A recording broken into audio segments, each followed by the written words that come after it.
Hello and welcome to this week's edition of Newsgram. It's story time, kids. Here we go again. Are you ready to solve a mystery? Why not? Let's have some fun. You know, from time to time here on Newsgram, we like to take a moment and wander down the magical path of childhood wonderments. Today, the path leads from the city to the suburbs, where we find Gracie and her dog Sniggles, who's wearing a very smart top hat. They just moved out of the city, and they're all set to explore their new home in Teressa Hill's The Wildly Whimsical Tales of Gracie and Sniggles, the mystery of the Blue Goo. In Mystery of the Blue Goo, they have to get to 555 Honeycomb Hive to get little Bumble, a little bee who has accidentally been turned blue and is not accepted by the queen in the hive because he's not the same color as all of the other bees in her hive. So they figure out what the mystery of the Blue Goo is.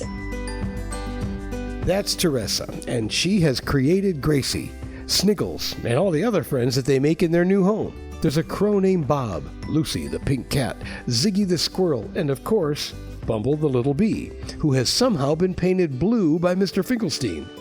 They're fun characters, and like all great children's books, this one comes with a message. Gracie and her friends remind us the importance of kindness, acceptance, and friendship. That's what I'm hoping my book does, is connect with a child to help them navigate the maybe difficult situations or challenges they may face in their futures. And the main thing is, kids will have fun while they're learning some valuable lessons with these characters as they embark on various adventures. As a parent, you'll not only appreciate the tolerance and compassion that the characters demonstrate, but you'll have fun reading it because it's written in rhyme. It's kind of fun to read. I think we all have funny voices that we use with babies and with animals. And when I speak to my animals, I kind of talk to them with this rhythm and rhyme. And I've had friends over the years say, God, you've got to do something with that.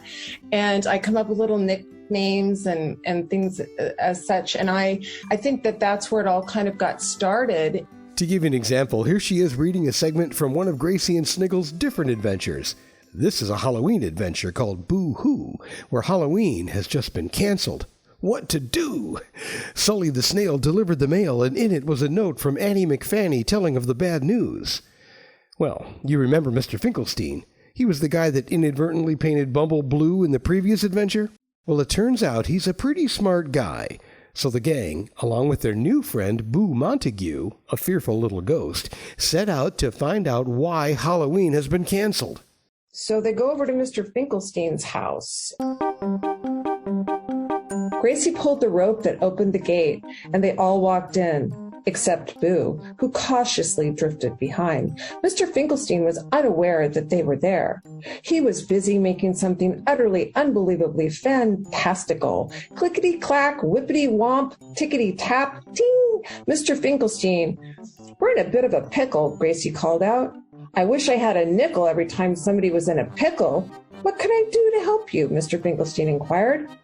Like the whiz that Gracie is, she quizzed. Do you know an Annie McFanny?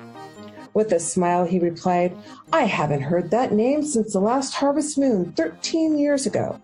Gracie turned to Sniggles and mumbled, 13 years ago. That's a bit of a coinkydink, don't you think? Sniggles nodded. Mr. Finkelstein spotted Boo. Boo Montague, is that you? Why, I know your great-grandfather Stu. Boo grinned. You do? Yes, I do. It's nice to meet you, Boo. Gracie jumped in. This came by snail mail today. She handed Mr. Finkelstein the announcement. He opened it up to read. Gracie asked, How can Annie McFanny cancel Halloween, Mr. Finkelstein? Because she's a witch with a wart who wears a pointed hat and has a black cat. She has a spider who loves apple cider, and she zooms on a broom in front of the moon. For many moons, she was seen every Halloween until 13 years ago, at the last Halloween hullabaloo. That's the last time anyone saw Annie McFanny. This wasn't good because everyone understood that when she flew on her broom in front of the moon, trick or treat would safely resume.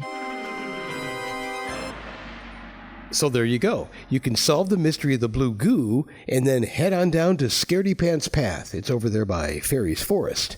and then onward to Trick or Treat Trail while you search for Creepy Street. In the wildly whimsical tales of Gracie and Sniggles, Boo Hoo. Confused? You won't be when you see the beautifully illustrated The Wildly Whimsical Tales of Gracie and Sniggles by Teressa Hill.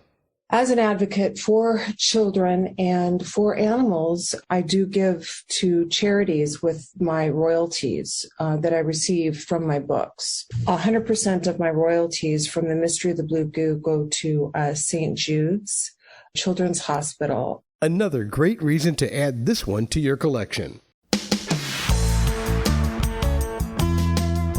And that'll do it for this edition of Newsgram from webtalkradio.com.